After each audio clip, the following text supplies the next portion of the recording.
Saya meyakini apapun yang sudah diputuskan oleh Bapak Presiden itu pasti sudah dikalkulasi secara matang.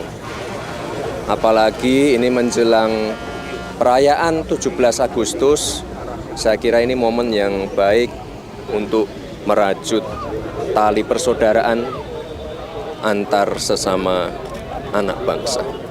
Ya, terima kasih.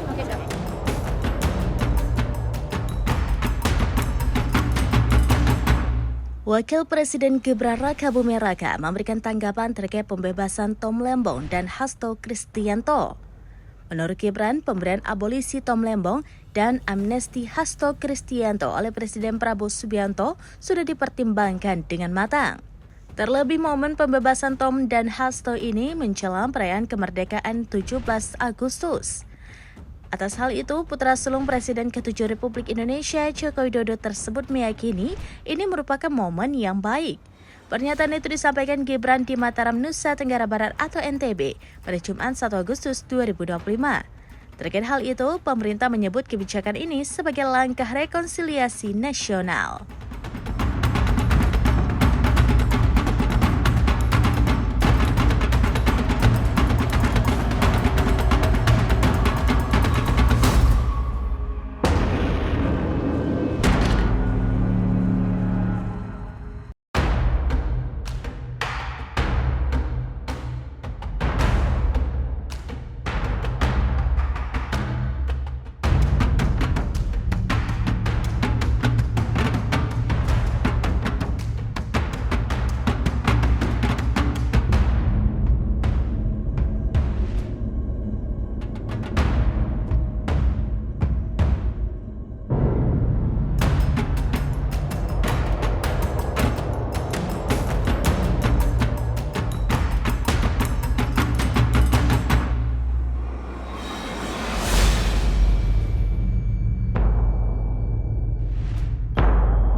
Download Tribun X sekarang, menghadirkan lokal menjadi Indonesia.